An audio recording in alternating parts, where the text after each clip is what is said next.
You're listening to the Brick by Brick podcast, where we take you from the ground up on real estate investing. Join us on our entrepreneurial voyage through the world of flipping houses, managing rental property, and building a real estate empire.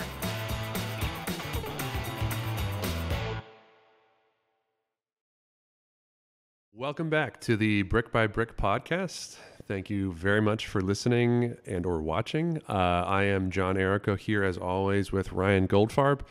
We have a great episode today. We're actually revisiting a previous episode, one of our very first episodes. Which was episode 19 from October 22nd, 2019. So pre-pandemic. For those really original listeners, that one person out there, you know who you are, this is for you. No, it's actually an interesting topic. So the topic that we are revisiting is working in your business versus working on your business. The broad concept being, what's the difference between sort of being, having a business that provides you with a job versus having a business that provides, kind of exists as its own standalone business. And we talked about that in the context several years ago of how we were striving to do that in our businesses and how that was kind of the evolution of our journey as real estate investors.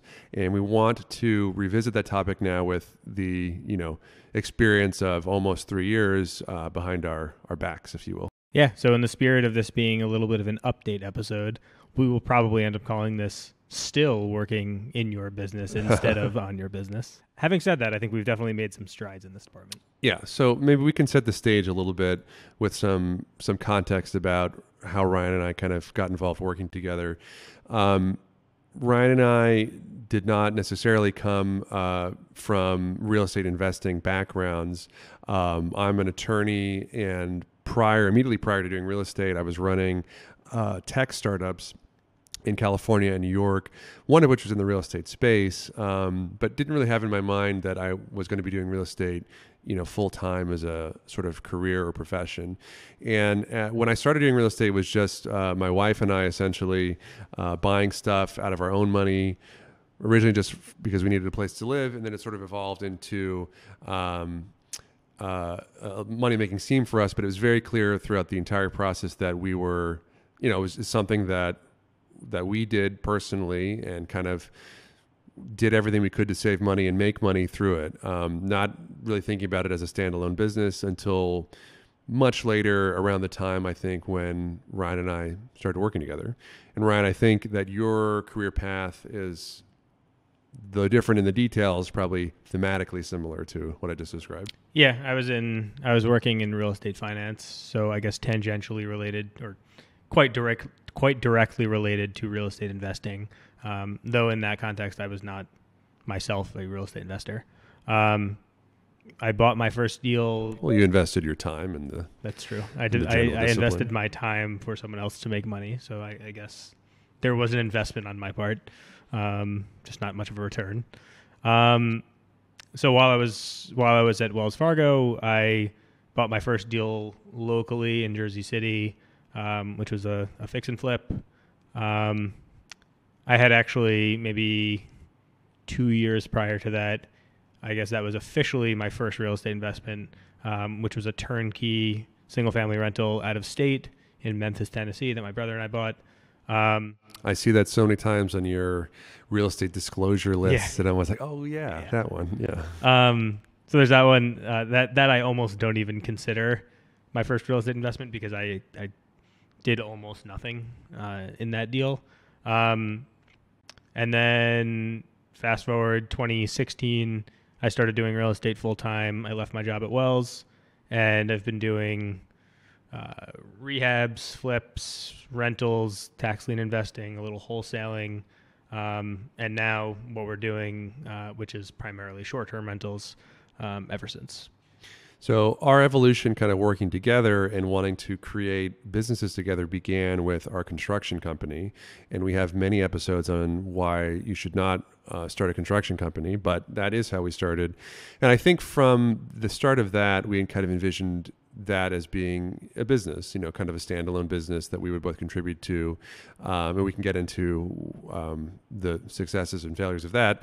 But from that beginning, we branched out to doing investing together, so purchasing properties together with either our own money or investor money, starting a management business together, primarily to service these properties. At one point, that had long-term rentals in it. Now, basically, exclusively does short-term rentals.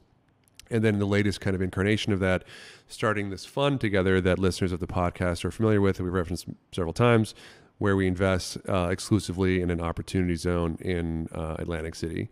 So I think just the scope and scale of what we do now in early 2022 versus what we were doing in 2019 is quite different. I think in 2019, we certainly had the construction company. I believe we had probably bought some properties together at the time. I think that we had, or at least we were in the process of doing it. Yeah. And I think that probably the fund or something like it was something we were maybe talking about or were kind of exploring, but certainly hadn't really done anything concrete towards it. And the reason why I bring up the difference of scale is that we're at a stage right now where it simply is impossible for us to manage these businesses or operate these businesses in a real way without without having other people to help us do that. We recognized that problem back in 2019 as well, but I think the problem now is even more acute. And because the problem is more acute, and also because we recognized it back in 2019, we've made some strides to improve on that. So our kind of maybe we should just think of one way to approach it is maybe to think about just our kind of HR position in 2019, where we were at manpower wise, kind of where we were at what we were ourselves doing in the business. Yeah. Do you remember off the top of your head? I don't, it's hard for me to put dates to. Well, I think we had 2 full-time employees at that time. We had several 2 or 3. Well, we had 2 that were kind of working operationally, I guess, or not construction worker types, shall we say? Okay. And then we had at least 2 full-time construction working people. I think variously we might have had more. Yeah, 3 or 4. 3 or 4 depends on kind of when we're talking about it. We were using contractors to some extent to help us as needed on construction projects. And I think that was essentially it. Yeah, I think what I would highlight is I think at that time we had maybe just started the management company together. It was right around that time. So I think I would say to the extent that we had this manpower, it was primarily for construction purposes. Right. Construction, and then I think acquisition-ish which type ended stuff. up being a lot of construction. Yeah. So I think one difference is obviously the scope of what we're doing now is a little bit different, and the weight of what our individual efforts and our collective company-wide efforts, what they're focused on is a little bit different than what it was 2.5 years ago. Yeah. So I'd say now we're tasked with a lot more on the operation side with existing rental property. We just have a lot more scale. So the management business, there's a lot more to do. But we also have more people involved in helping solve those problems. And I think we've done a little bit better of a job, though still not perfect. We have done a little bit better of a job at ascribing different tasks to different people. So not everything flows through us like it once did. Yeah, I think if I think of the spectrum between working in the business and working on the business, I mean, maybe even it's worthwhile just to rehash that whole dichotomy about what that really means. So I think for what we're talking about when we say working in the business means we are using our labor directly to kind of advance the operational, boots on the ground aspect of the business. This is an example of working in your business instead of on it. Yeah, it might be worthwhile to kind of discuss the terms from a high level in the business versus on the business. So the concept of working in the business, I mean, obviously in a normal English phrase, we're working both in and on the business constantly. But the dichotomy they're drawing is that working in the business means that we ourselves are the ones doing the operational kind of boots on the ground, nuts and bolts of making the business go, versus working on the business means in this context that we are working on growing, kind of expanding the business almost as an outsider, kind of a little bit abstracted from the nuts and bolts of the business. It's kind of the difference of, having, like I said at the beginning, I suppose, having a business to create a job for yourself versus having a business as its own entity that can grow and thrive and live, possibly even without our direct involvement in it. So our striving throughout our whole time working together has been moving from working in the business where we are creating work for ourselves because we, are just making ourselves work harder, versus working on the business where we're focusing on the strategy of the business, growing the business. And in so doing, I think naturally, at least in our case, having other people that are doing the operations of the business. Is that a right?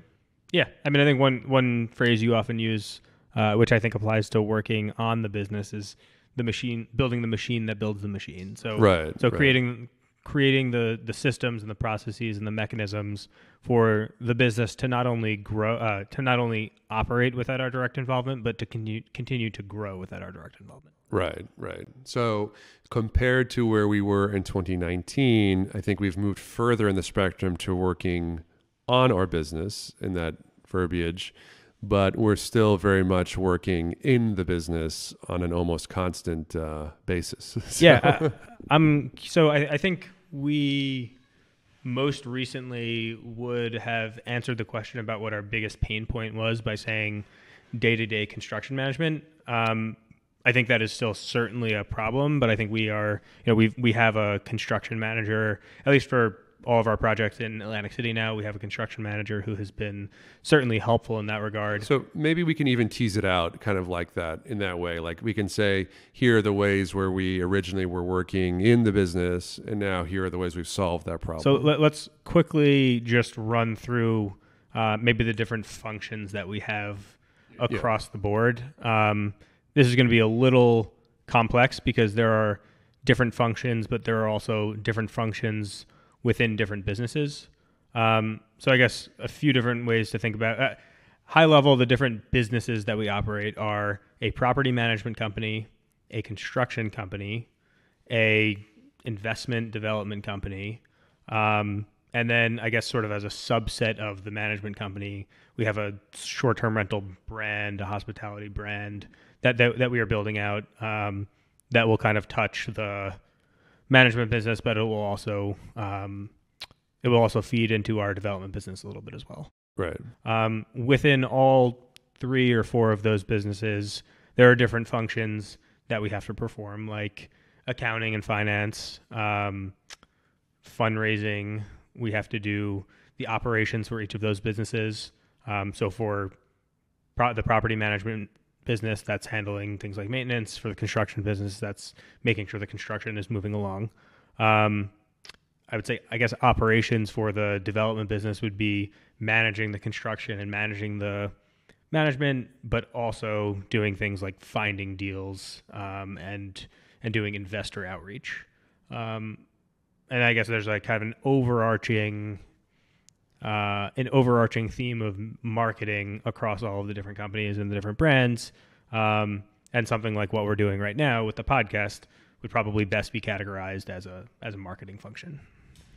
Yeah. So I think we could even go through each business function and say, here's what that business, here's kind of like the day-to-day of that business, and here's how we've solved or failed to solve that problem. Right. So I think you listed it in a different order than perhaps might be the easiest to go. I think that the easiest for me, my mind to work, is just by chronologically thinking about when these businesses started. So the construction business is the first business that we started, and the operations of that business are accounting, and kind of general like back office stuff that goes along with that, which I think in the construction business is the most daunting of all of these businesses because of just the sheer number of transactions and cash flows and whatever in and out. And then there's the actual nuts and bolts of doing the construction. So managing construction workers, permitting, procurement of materials, design and architecture, finding subs, working with subs, negotiating with subs, working with any component that kind of touches that, utility companies, the city. Logistics of getting a dumpster on site, of getting utilities on site. Exactly. So I think day one of that business, we did almost everything except the actual swinging of a hammer. I think, in fact, we did swing. Yeah. In fact, I often think about, the very early times of the business. I talked about this a lot, but, I have a distinct memory of taking off wood and drywall and whatever else from a truck on, the first day of the project, and feeling like that was a good use of time because it was like pushing the project forward. So I think, and in 2019, we were not quite doing that. But so in 2019, we were doing basically everything except for swinging a hammer. We had people that were helping us do that. In 2022, we're certainly still not swinging a hammer. We have people that are helping us do that. Some of the same people, in fact, that helped us in 2019. But from an accounting perspective, back office perspective, Ryan, you were basically spearheading that for this whole time period. And recently, 6 months ago or something, we now have a full-time bookkeeper who's helping us. And has been a godsend. And has been a godsend. And I would say probably spends most of her time on the construction business, although we have other businesses that she works on too. We have access to an accountant. I think that we have... I don't know if we're going to be using that accountant to do the tax filing for that entity this year, but I suppose we could. Which one are you referring? Are you referring to the one we used last year, or the one we're using for the Opportunity Zone Fund, for example? Yeah, I'm not sure which we would use for Liberty Hudson construction, but the one we used last year was the one who did all the other returns, which is probably fine. So we'll use we have the accountant that we now have used. I don't know if we ever, maybe the very first return we filed ourselves. Yeah, we did. That's another, yeah. So yeah, the very first return we filed ourselves. Now we have an accountant. Brutal. I think it was that one that I have a Mac. I downloaded Boot Camp or Parallels, one of those, so I could emulate Windows so I could run Windows on my Mac, so that I could download whatever Tax Act or something like that. Yeah. Actually, maybe there were. Maybe 1 year I think we did use Tax Act. I don't know which entities these were for, but 1 year we used Tax Act. The second year I think it was maybe like H&R Blocks. Yeah. Like they're desktop. proprietary. Yeah, they're like desktop application that is only Windows compatible. Yeah. Yeah. So now we have a bookkeeper, we have an accountant. Wow, we're making progress here. We are making progress. Yeah. We have, the construction, actual people swinging the hammers. We've always had subcontractors, and we continue to have those. Though I think we have grown to use them more, more and better utilize them. Correct. We had a lot we had too many in-house guys at one point. Yeah, for sure. I think we have grown from, at one point, all of the design work was done basically by you, or maybe in conjunction with the both of us, but was spearheaded by you. We now have basically a full-time designer who works with us, and some other contract or type designers that work for us. We've always used an architect to the extent that we've had to use an architect, but now we have a consistent architect that we kind of use for all of our projects, who's helped a lot. And we have someone also, the same person that does the design stuff, that can also help kind of with plans and with looking at that. So that's another way that we've not, working exactly in it. Yeah, but to me, that's a real clear example of how far we've come, because I think in the past we've gotten plans, and either you and I have had to find time within, usually after a week, to sit down and go through the plans together and kind of walk through, see ourselves in it, and try to design it without any sort of real background in how to do that. And now we get these plans, forward them to Tatus. Maybe we talk through some stuff with him. Usually we talk through some stuff with him. But Tatus is the person who has interior designer. Yeah. But I mean, it's the way that he approaches that is the reason why you hire someone who is specialized, because I think we can both do that type of work in some capacity, but by no means are either of us professionals at it. We're slower. We're not as good. So less efficient for sure. So I think that the biggest pain point that we've had until recently was the management of the boots on the ground operations.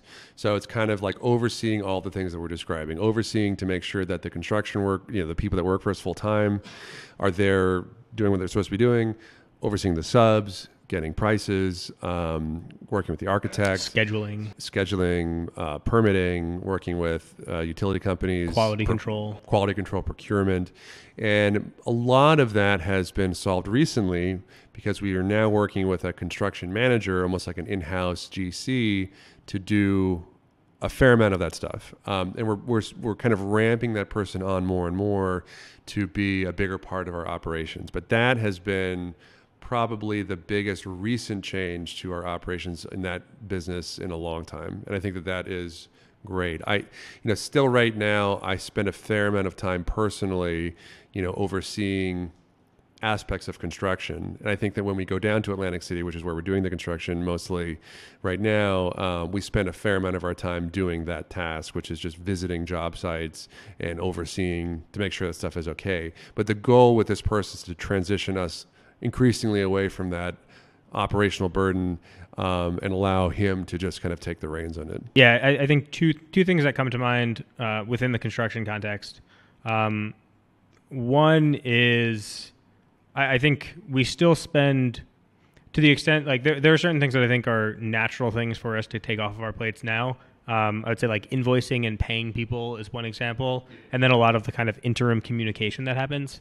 I think both of those things are a product of having done things one way for so long now that it's hard to kind of unlearn or unwind those habits, both because we are trained to do that the same way, and also the people who are the counterparty that we are talking with about the project is trained to talk to us. And also when invoices or bills or someone has to be paid, when those come in, they still come to us. So until we sort of like... Yeah, and there's a language issue that we're kind of dealing with too, where some of our subcontractors and employees speak Spanish exclusively, and our construction manager does not. So that's a little bit of an issue. And then the second thing I wanted to highlight specifically in the context of the construction business is that one pretty unique aspect to this business is that it's a business without any sort of like sales funnel. We're doing, we started off doing a little bit of third-party construction back in 2018, 2019, but pretty quickly realized we didn't want to do that. So now... It's a huge mistake. Yeah. Don't do that. So now, I don't know what the exact number is, but we've probably been doing about $1 million a year, roughly, in construction over the last few years, and are probably pacing at least in that direction this year, probably quite a bit in excess of that. But I would say it's certainly kind of unique to be doing that much volume without any sort of sales force and really without any sort of effort towards sales, because we're only doing our own projects. So it's really just to the extent that we have a pipeline that involves construction, or construction business will continue to be fed. Yeah, and I think like part of it too is that we've developed a little bit of a skill set in this, and that we've just been doing it for a while. Like I would say our knowledge base compared to what it was in 2019 about how to sequence stuff, when stuff should happen, who to talk to, what are the bottlenecks, has increased, which isn't to say that because of that we now need to do it. It's still running. Which isn't that to say that because of it we now need to be the person doing it. But I think it's like the pain has become a little bit less because we're now more capable of doing it. But again, that skill has helped. The skill of knowing how to do it has helped in managing someone else to do it, because we can kind of look at them and say like, oh yeah, that's kind of what I think should happen, or even say like, oh, I didn't even think of that. I'm glad that you're thinking of that. But so if we look at our evolution in that 2.5 year period of time for Liberty Hudson, the construction company, I would say we've made significant gains. So I'm really happy about that. Flipping to the management company. So that's what we call Liberty Hudson Solutions. That's our property management arm that Ryan alluded to, as well as some brand component below it that we're actually in the process of launching, and maybe itself is worth an interesting episode in the future to talk about that. But so when we started the business, which kind of predates, I guess, us a little bit, because I had been doing property management for my own properties and then a little bit of third-party stuff for a bit. It was pretty much just us doing it. I mean, I have many memories of collecting rent in person, of showing up places to help move stuff, refrigerators, fix stuff personally. We had an employee that I had kind of allocated toward that purpose originally, who was helping. And we had another employee who occasionally, I think, touched some aspects of that just in their operations, kind of, working with us in a very general sense. And we always had handymen. In fact, one of our construction guys often in that period, sometimes worked in that period on maybe more of our management stuff. But, vividly, I recall phone calls, conversations with tenants, screening tenants, all that sort of stuff, posting stuff on Craigslist, to find tenants, apartments.com, fielding phone calls. I remember that vividly. So today we've gone through and it's a little bit tough to describe this business because it's almost bifurcated in two different companies or businesses, the same entity, but there's the North Jersey aspect and there's like the Atlantic City aspect. So in the North Jersey part of it, we have kind of gained and lost employees over the years that work kind of in a tenant-facing capacity. I think that right now we're in a little bit of an interregnum period, right, between an employee and kind of what we're going to do next about managing it, where in that period of time, I have been directly communicating with tenants and all that sort of stuff, which is not the best use of time. But I think that we're both in the observation that we need someone to kind of help fill that role. What happened? I'm smiling because you just used a word that I don't think I've ever heard of in my life. Interregnum. If you're wondering which of us went to an Ivy League school, I think the answer is pretty clear. Just thinking the time in between the, John's been studying up on his SAT words. Well, so we're in that period. Interregnum, that's the word? Yeah, interregnum. Okay. Yeah. Good to know. I got to look that up. I'm just, what is that? I feel like sometimes I'm using words incorrectly and it's just not. Interregnum. Here we go. I'm not doubting it. A period when normal governance is suspended, especially between successive reigns or regimes. Perfect. So that kind of works. And a perfect use of the word. Wow. That's why they pay me the big bucks. That's why I work on the business. Exactly. We're in that period of time. So I think we're seeking another person to help us with that in northern New Jersey. In southern New Jersey, though, in Atlantic City, we've made a lot of progress. I think because we now have basically 2 full-time employees to help us manage communications with guests who are, like the equivalent of tenants in this context. In Atlantic City, we have contractors, essentially boots on the ground, who work with us. They're not full-time working just for us, but they provide us almost like full-time level, responsiveness or support to manage the short-term rentals and guests that we have in there. We also have cleaners through the same company that manage that. We have subcontractors. We have full-time, person, quasi in the construction space, quasi in this management space that helps us down there. So we, are involved. I think I'm thinking even quite recently, you were responding to basically every message that we received on Airbnb. And now I would say our responses to Airbnb messages are very seldom, only if something kind of slips through the cracks or kind of a question that only we could answer or address.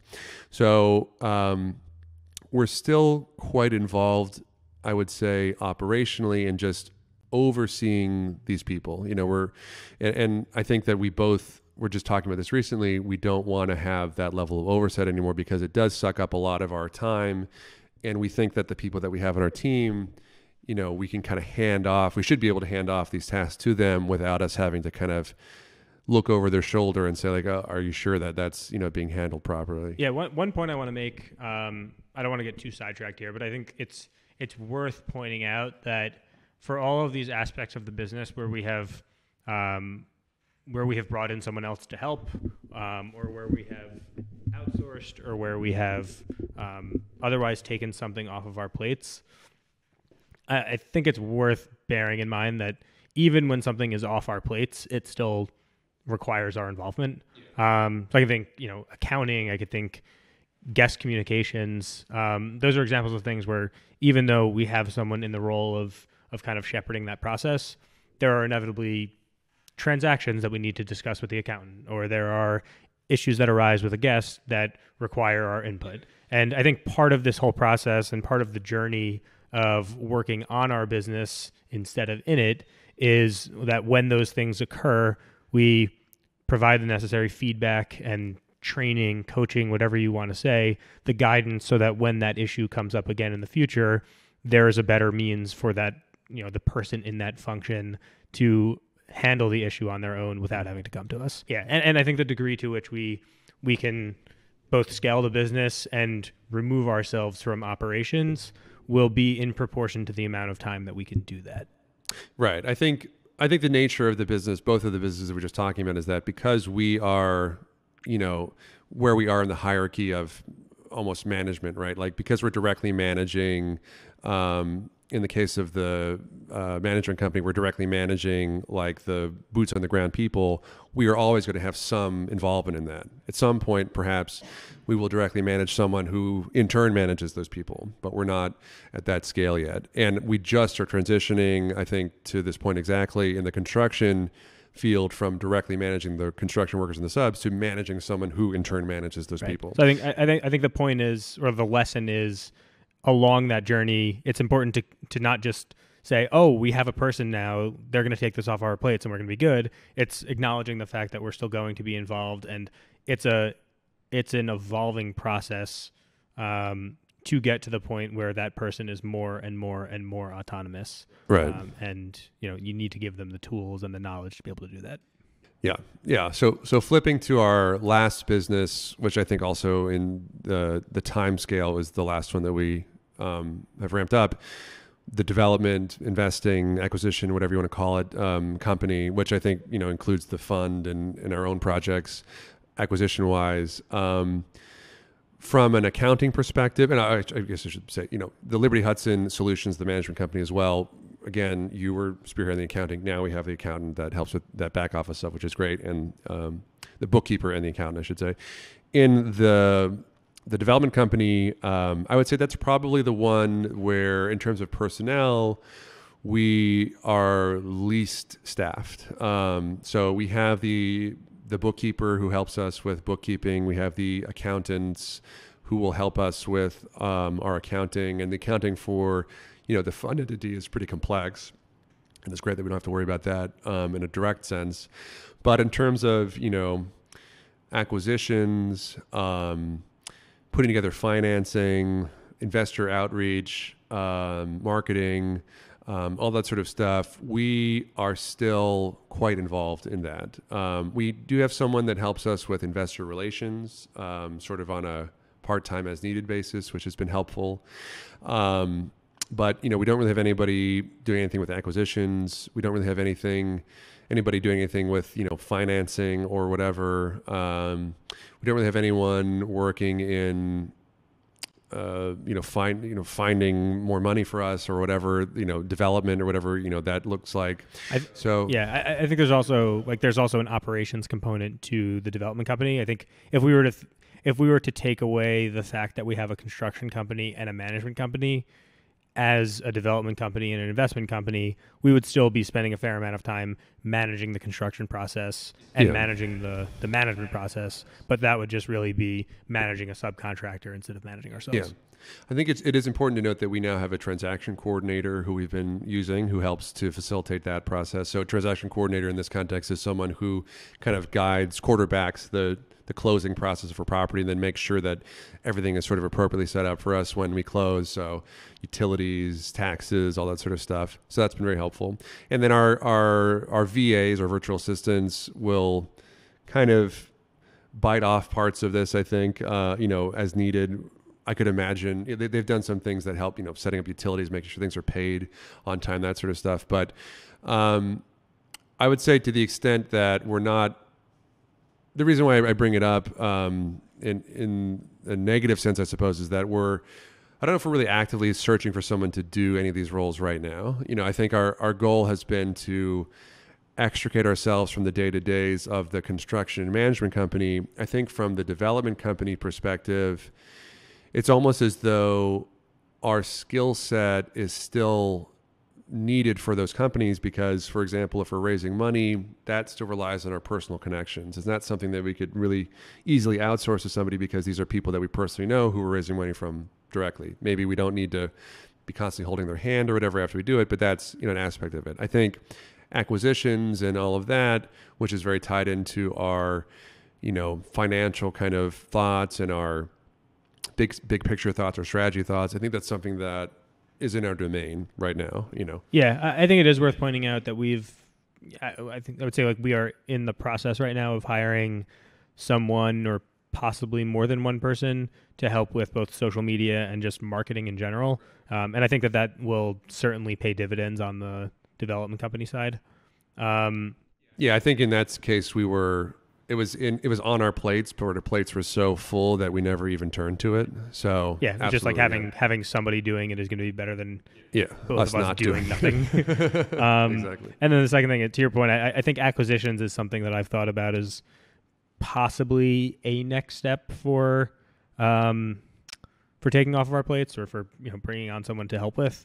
And I think one reason for that is the way that we're set up, it's challenging to make the numbers work to bring on a full-time employee who is domestic, who is based in the U.S., who's local. And I think that is a symptom of the types of projects that we work on. If we're doing a big deal for us, might have a spread of $150,000, and it's hard to feed 10 people, a team of 10 when that's the spread, and when we're only doing a handful of those projects. And the reality is in the rental game, that's whatever that spread is just kind of equity on the balance sheet. We're going for cash flow, and obviously we're not generating $150,000 a year in cash flow on a single project at our scale. So it's all a long-winded way of saying that most, at least in my mind, most of our impending hires would probably be remote and probably be overseas. And so I've just been thinking about the things that I think would be conducive to being done remotely. And I also like to kind of start with like what I know when it comes to hiring something out.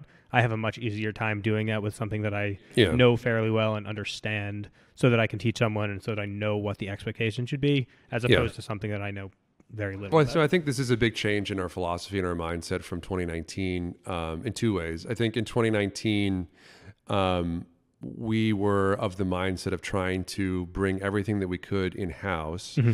And in-house for us meant full-time employees that were physically located kind of where we were working.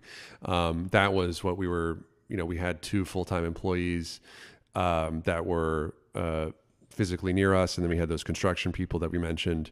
Now in 2022, I think our thought process is if we can find a contractor to do it that we don't have to bring on full time, I'd probably prefer that in almost every circumstance. And B, if we do need a full-time employee, is there a way that we can find someone to do it remotely or virtually? Primarily the advantage of that being that we're able to take advantage of other places where we can pay people a nice wage for that location, but compared to what we'd pay in where we are is a lot less. And the Philippines is one example. We were not using any VAs, virtual assistants in 2019. I don't think at all. I don't even think it was on our radar. But in 2022, we're using 2 right now. We're probably going to bring on a 3rd soon in the social media role that Ryan alluded to. Maybe even a 4th to help us out with that. I'm sorry, we're using 3.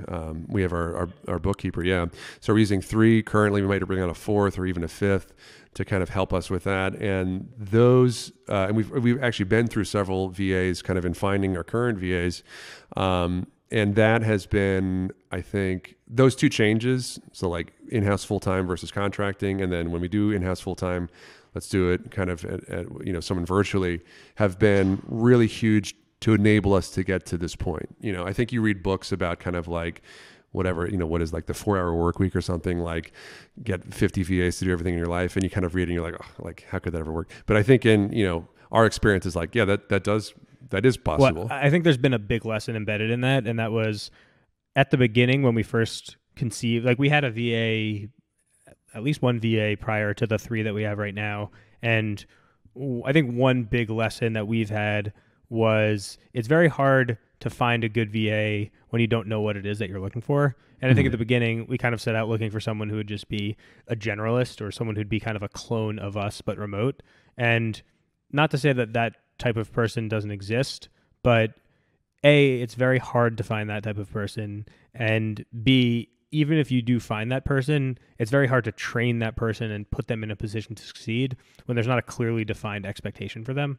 True. So I think as we've evolved, as we've matured a little bit as a company and frankly as human beings, I think we've understood, or I think we've gained a clearer understanding of how to segment things out into functions that are more manageable, more attainable to hire out. For example, hiring someone who is a bookkeeper, or hiring somebody who's going to focus on guest communications, or hiring someone who is an interior designer. And maybe in the future, that's hiring someone who understands social media, someone who understands marketing, maybe someone who understands how to do acquisitions. And I think also worth bearing in mind that these are all different people. Right. It's not, I think some people come into this thinking that they're going to find someone who can run the books for them, design every house that they construct, and then also underwrite every deal with an elaborate financial model. Yeah. Yeah. I think that that's a really great point. I think for me, it shows our, maturity in operating this business that we're able to kind of parse out these subtopics. And like, I think in 2019, we just wouldn't have like the clarity of vision to just even say that exactly. We might conceptually kind of understand that, but just had the clarity of saying like, here are the places where we could use help. Here's what that help looks like, whatever. Like, I think we were talking about a social media, or we were talking about more of an operations person recently, Ryan, you and I, as a potential hire.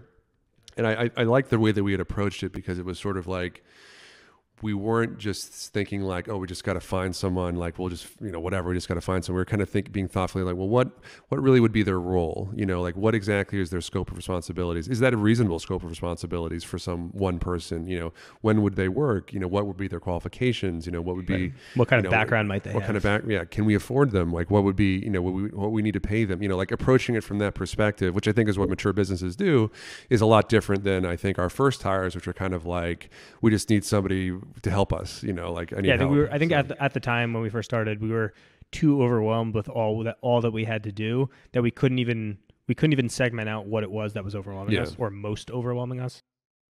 Yeah, agreed. Yeah.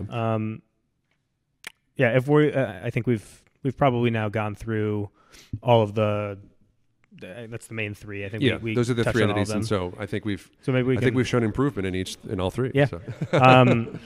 Now that we've kind of set the stage a little bit, I think it might be a good time to do a little post-mortem on some of this and maybe dive into some of this, ask some questions, maybe pat ourselves on the back, and maybe uncover some pain points that we have. So I've been scribbling down a few thoughts. Not sure which I will start with, but I guess I wanted to add one thing to all of this that I think is worth noting. We've been speaking about this right now, specifically in terms of personnel and how personnel has, made different personnel or additional personnel have solved a lot of these problems. But I think another big thing to highlight is that there's been a lot of tech and a lot of software that we've employed that has also helped a lot. True. So I mean, our tech stack, if you will, obviously Slack is a big part of it. That's maybe the backbone of everything. It's what we use to communicate. Obviously, cloud-based document management stuff like Google Drive is huge. But I would say something like Guesty has also played a big part in this, in centralizing and sort of legitimizing our operations as short-term rental operators. Various pricing tools. Yep. I think we've been experimenting with some cleaning and maintenance tools that we've signed up with, and that specifically has been Breezeway. I don't think the utilization of it has been what we had hoped, but I think it's still in its relative infancy. I don't think I guess at this point, I don't think the issue necessarily has been the platform itself. I think it has been more so on the execution of how to use that platform. I'd say QuickBooks and Wave, the accounting softwares we use, those have been huge. I would highlight QuickBooks specifically. It has its quirks and it has its there's a little bit of a learning curve. Certain things can be a little bit complex, but there's a reason why I think it's sort of the most ubiquitous of the accounting tools out there, and bookkeeping tools out there. And I think a lot of the a lot of the proper accounting practices that we practice now are a result of using a software that sort of encourages certain best practices. So shout out to Gurley for carrying those out and for kind of showing us the way with a lot of those things. But I think the right Gurley software is our bookkeeper, right, just to reference it. But I think the right software can really lead you right. Any other software that comes to mind? Well, I think we've experimented with a lot of different software platforms, and I think that we're continuing to do that. I mean, just even, we're developing kind of an online presence, but I think having other channels to accept bookings through, which Guesty has facilitated, has been important. Yep. So like direct bookings, we're now going to be on Marriott through their short-term rental program, booking.com, that sort of stuff has been cool. Yeah, it's not necessarily Vrbo, software. Vrbo, it's not necessarily a software platform, I suppose, that we're directly implementing with, but just having that, it doesn't really impact necessarily our productivity, I suppose, in the sense, but just having that as like a expansion of our business has been nice. Yeah, that's a great point. There are probably others, and I don't want to shortchange any. iMessage. Frankly, iMessage, WhatsApp. SMS. The phone. Yeah. All right. A few other things that came to mind. I think a big topic here is just managing people. I think that's a huge part of this whole growth process.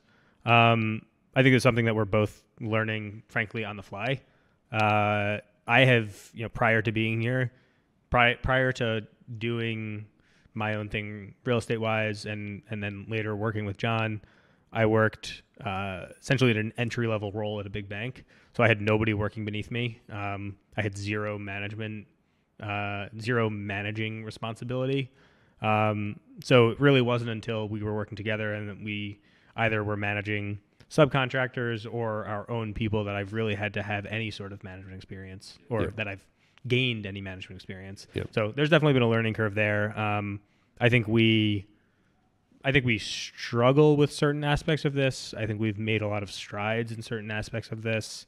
I think it's a lot of learning by doing, really. I think it's tough to, you could read books about how to manage people, but actually implementing it is a lot different. And it's, at least in my experience, it's kind of different on the person. Some people, their skills are such that they require more or less handholding, or whatever. So that's an iterative process that we've had to learn more about as we go on. Yeah, absolutely. And I think it's something that we've obviously been doing this, spending a lot of time doing this, and frankly, it's something that has had a probably outsized impact on our business. But I would say it's not something that we've necessarily approached with a lot of intention. And I think personally for 2022, one of my goals was to become a little bit more hands-off with a lot of the things that we do. And the best way to accomplish that in my eyes is to empower others. And I think that kind of requires or mandates a certain level of management, and a certain understanding of how to work with people, how to manage people, how to lead people. And we haven't really done this or talked about this really, but I think that's definitely an aspect of the business that I think we could, that would merit a little bit more attention than it gets.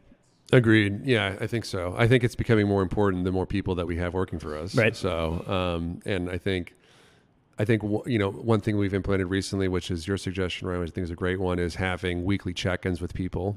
Just even having some FaceTime with people or a phone call. I had that written down as a note. The note that I wrote down was meetings, unnecessary evil.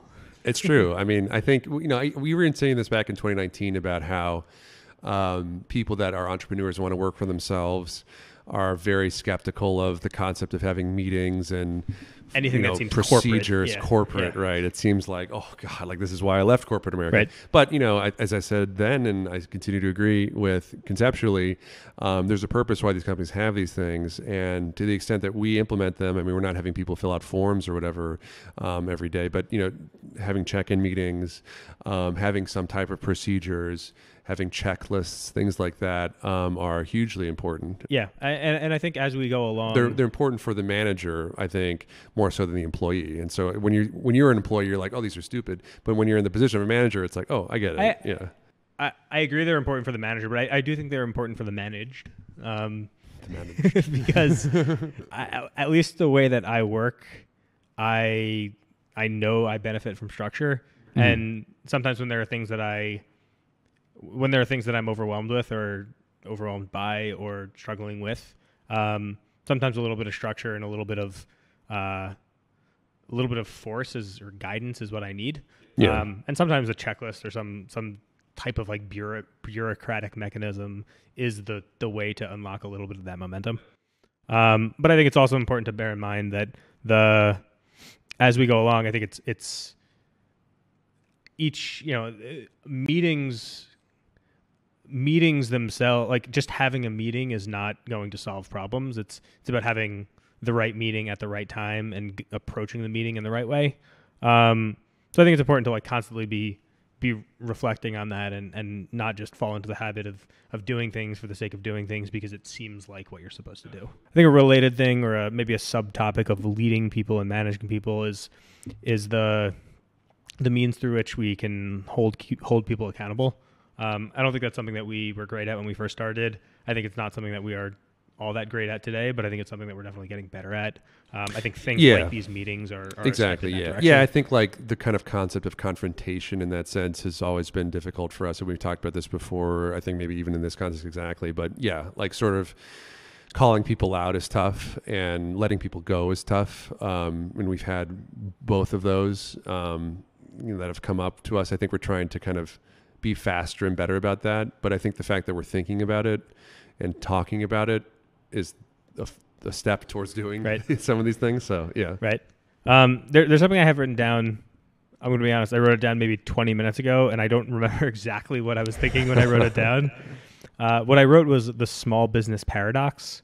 And I think what I meant by that is when you have a small business, and when I say small, I mean, let's say under $500,000 in annual sales or something like that.